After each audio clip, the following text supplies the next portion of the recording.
बीडमधल्या ओबीसींच्या महाएल्गार मेळाव्यासाठी मंत्री छगन भुजबळ दाखल. ओबीसी आरक्षण वाचवण्यासाठी लढा सुरूच राहणार, भुजबळांचा इशारा.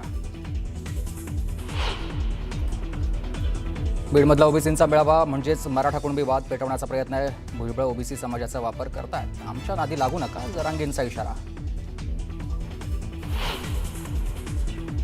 मनसेच्या दीपोत्सवात शिवसेना मनसे युतीची आतषबाजी उद्धव ठाकरेंच्या हस्ते होणार. मनसेच्या दीपोत्सवाचं उद्घाटन. दिवाळीनिमित्त ठाकरे बंधू पुन्हा दिसणार एकत्र.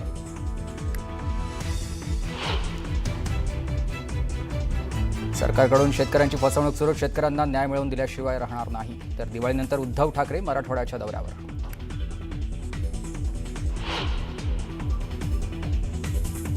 शरद पवारांच्या राष्ट्रवादीचं अतिवृष्टीच्या मुद्द्यावरून काळी दिवाळी आंदोलन. पूरग्रस्तांना भरपाई न मिळाल्याच्या मुद्द्यावरून राष्ट्रवादीचे कार्यकर्ते रस्त्यावर.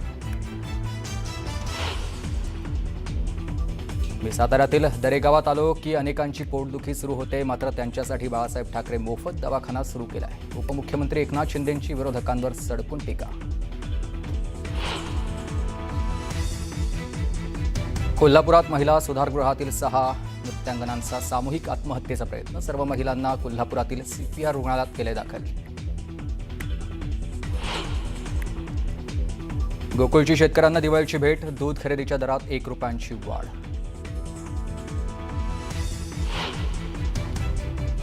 नवी मुंबईतील रबाळे एमआयडीसीत भीषण आग. गेल्या 12 तासांपासून आगीवर नियंत्रण मिळवण्याचे प्रयत्न सुरू. आगीवर नियंत्रण मिळवण्याचे शर्थीचे प्रयत्न सुरू. जुन्नरमध्ये लालपरीची दुरवस्था. चक्क दरवाजा नसलेल्या एसटीचा व्हिडिओ व्हायरल. धोकादायक एसटीतून प्रवाशांचा जीव घेणा प्रवास. नाशिकमधून झेपावलंय स्वदेशी तेजस MK-1A लढाऊ विमान. संरक्षण मंत्री राजनाथ सिंह यांच्या उपस्थितीत ओझरच्या धावपट्टीवरून तेजसची झेप.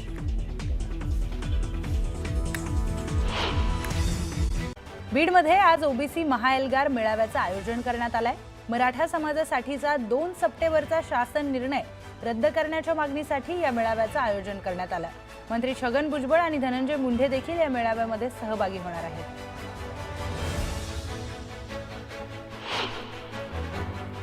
बीडमध्ये होणाऱ्या भुजबळांच्या महाएल्गार सभेची संपूर्ण तयारी झाली आहे. यावेळी सभेच्या मार्गावर मोठमोठे फ्लेक्सही लावण्यात आले आहेत.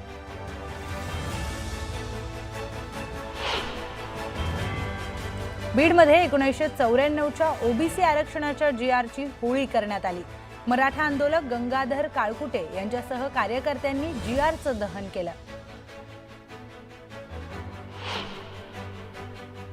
आमचा ओबीसींच्या मेळाव्याला विरोध नाही, मात्र भुजबळांच्या भूमिकेला आमचा विरोध आहे. शासन निर्णयाला विरोध केल्यास आम्हीही जशास तसं उत्तर देऊ, असा थेट इशारा मराठा समन्वयक गंगाधर काळकुटे यांनी दिलाय. जरांगे पाटलांनी भुजबळांवर गंभीर आरोप केलाय.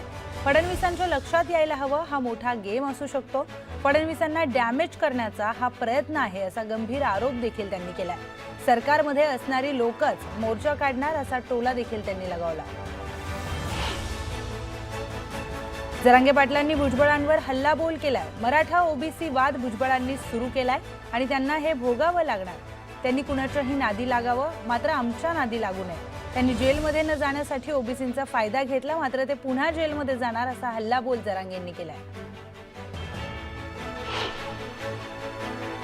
छत्रपती संभाजीनगरमध्ये राधाकृष्ण विखे पाटलांना मराठा समाजातील काही कार्यकर्त्यांनी घेराव घातला. 2 सप्टेंबर रोजी मराठा आरक्षणासाठी काढलेला GR हा फसवा आहे. त्यातून किती प्रमाणपत्रे मिळाली हे सांगा, असा जाब त्या कार्यकर्त्यांनी विखे पाटील यांना विचारला.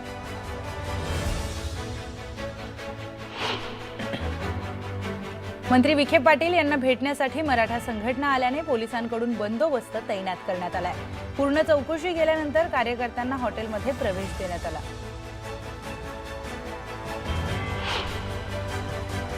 भंडाऱ्यात शरद पवारांच्या राष्ट्रवादीने काळी दिवाळी आंदोलन केलंय.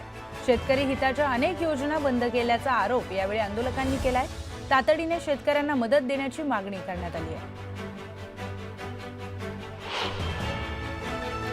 सांगलीमध्ये पूरग्रस्तांच्या मागण्यांसाठी शरद पवारांच्या राष्ट्रवादीने काळी दिवाळी आंदोलन केलं. सरकारने दिलेली मदत फसवी असल्याचा आरोप आंदोलकांनी केलाय. सरसकट कर्जमाफी देण्याची मागणी करण्यात आली आहे. धुळे जिल्हाधिकारी कार्यालयाबाहेर शरद पवारांच्या राष्ट्रवादीने आंदोलन केलंय। राज्यात झालेल्या अतिवृष्टीमुळे शेतकरी उद्ध्वस्त झालाय। शेतकऱ्यावर काळी दिवाळी साजरी करण्याची वेळ आल्यानं आंदोलकांनी म्हटलंय। दरम्यान कार्यकर्त्यांनी जोरदार घोषणाबाजी केली। अमरावती कृषी उत्पन्न बाजार समितीने मुख्यमंत्री सहाय्यता निधी 5 लाखांचा धनादेश दिलाय, तर अतिवृष्टीने नुकसान झालेल्या नागरिकांच्या मदतीसाठी हा धनादेश देण्यात आला। पुणे नाशिक महामार्गावर वाहतूक कोंडी निर्माण झाली आहे। आळेफाटा परिसरामध्ये वाहनांच्या लांबच लांब रांगा लागल्यात। यामुळे वाहनधारकांना नाहक मनस्ताप सहन करावा लागतो। पुण्याच्या येरवाडा परिसरामध्ये पोलिसांनी आरोपींची धिंड काढली आहे। दहशत पसरवण्यासाठी वाहनांची तोडफोड केल्यानं पोलिसांनी त्यांना धडा शिकवलाय। धुळे तालुका पोलीस ठाण्यामध्ये एका सरपंच दाम्पत्याने आत्महत्येचा प्रयत्न केला। वेळीच पोलिसांनी हस्तक्षेप केल्यानं अनर्थ टळला। आरोपींवर तात्काळ कारवाई करण्याची मागणी करण्यात आली। उपमुख्यमंत्री एकनाथ शिंदेंनी विरोधकांवर हल्लाबोल केलाय। मी दरेगावात आलो की अनेकांची पोटदुखी होते, त्यांच्यासाठी बाळासाहेब ठाकरे मोफत दवाखाना सुरू केला असा टोला देखील लगावला। मुद्दा नसल्यानं विरोधक कुठल्याही गोष्टीचं राजकारण करत असतात असा देखील हल्लाबोल त्यांनी केला।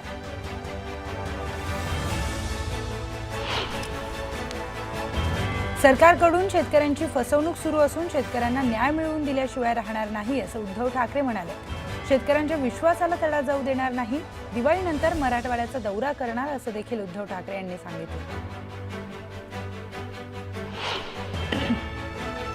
गुलाबराव पाटलांनी संजय राऊतांचा चांगलाच समाचार घेतलाय। संजय राऊत म्हणजे फुसकी टिकली आहे असा खोचक टोला त्यांनी लगावलाय।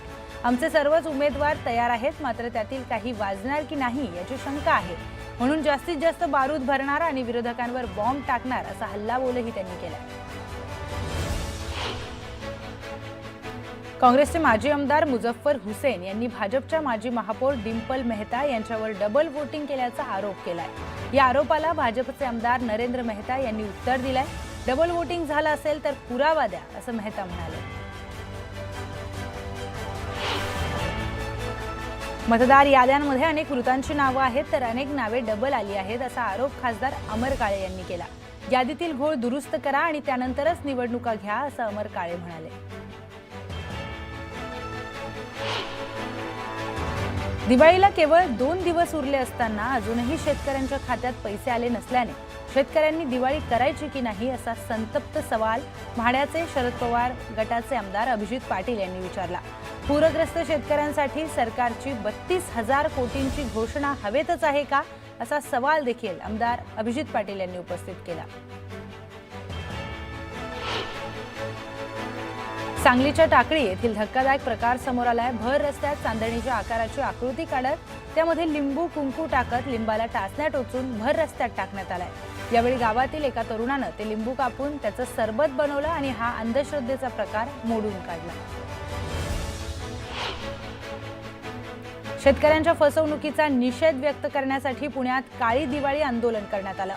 सरकारने स्वतः निवडणुकीच्या प्रचारात सरसकट कर्जमाफी करण्याची घोषणा केली, त्यानंतर शेतकऱ्यांची मते घेऊन सत्तेत आलेल्या सरकारने प्रत्यक्षात मात्र शेतकऱ्यांच्या तोंडाला पाने पुसले असा आरोप करण्यात आलाय।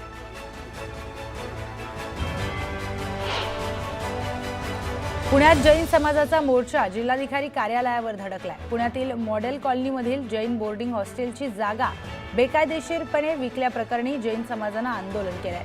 हजारोंच्या संख्येनं जैन बांधव मोर्चात सहभागी होते। पुण्यातील शिवाजीनगर एसटी स्थानकात प्रवाशांनी गोंधळ घातला। रिझर्वेशन करूनही बस न मिळाल्याने प्रवासी संतप्त झाले। ऐन दिवाळीत गावी जाण्यासाठी निघालेल्या प्रवाशांची तारांबळ उडाली।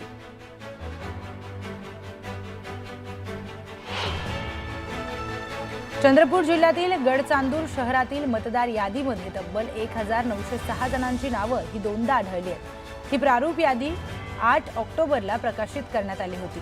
या बाबतीत गोंधळ असल्याचं स्पष्ट झाल्यानंतर प्रशासनाकडे तक्रार नोंदवण्यात आली आहे।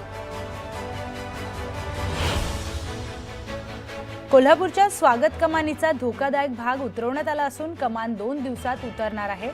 आमदार राजेश क्षीरसागर यांनी या कमानीची पाहणी केली। त्यानंतर महापालिका प्रशासन खडबडून जाग झालंय।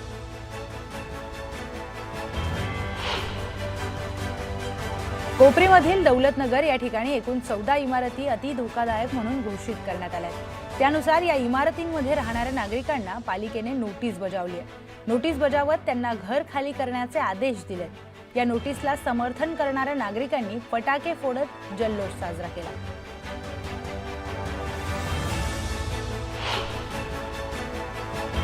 दिवाळीनिमित्त सिंधुदुर्ग जिल्ह्यातील बाजारपेठेत चैतन्यमय वातावरण निर्माण झालंय।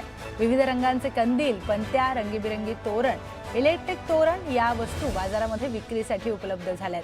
दिवाळीच्या खरेदीसाठी बाजारात मोठी गर्दी पाहायला मिळते।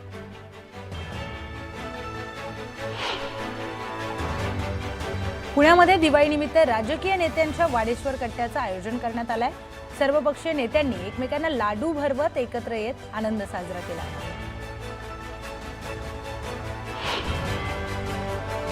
जळगावमधील पांझरापोळ येथील सुमारे 100 वर्षापेक्षा अधिक इतिहास असलेल्या गोशाळेमध्ये गोभक्तांनी आपल्या कुटुंबासह मोठ्या संख्येने हजेरी लावली। यावेळी भाविकांनी गोमातेचं पूजन करताना नैवेद्य देखील अर्पण केला। पूजनानंतर गोसेवेचा संकल्प करत अनेकांनी गोमातेला अन्नदान देखील केलं। खेडमध्ये बंधुत्वाची दिवाळी पहाट पाहायला मिळते। उर्दू शिक्षक संघटनेने अनोखा उपक्रम राबवलाय। हिंदू मुस्लिम शिक्षकांनी एकात्मतेचा दीप प्रज्वलित केला।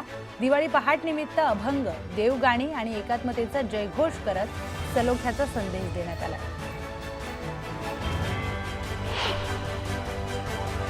शिवाजी कर्डिले यांच्या निधनाची बातमी अत्यंत धक्कादायक आहे। ग्रामीण शहाणपण असलेल्या लोकप्रतिनिधी जाण्याचं अत्यंत दुःख झालंय, असं म्हणत बाळासाहेब थोरातांनी शिवाजीराव कर्डिलेंना श्रद्धांजली अर्पण केली। दिवाळीनिमित्त उद्यापासून 8 दिवस लासलगाव, मनमाडसह नाशिक जिल्ह्यातील बहुतांश बाजार समित्या बंद राहणार आहेत। 18 ऑक्टोबरपासून 26 ऑक्टोबरपर्यंत बाजारपेठ बंद राहणार असल्यानं शेतकऱ्यांची मात्र मोठी गैरसोय होणार आहे।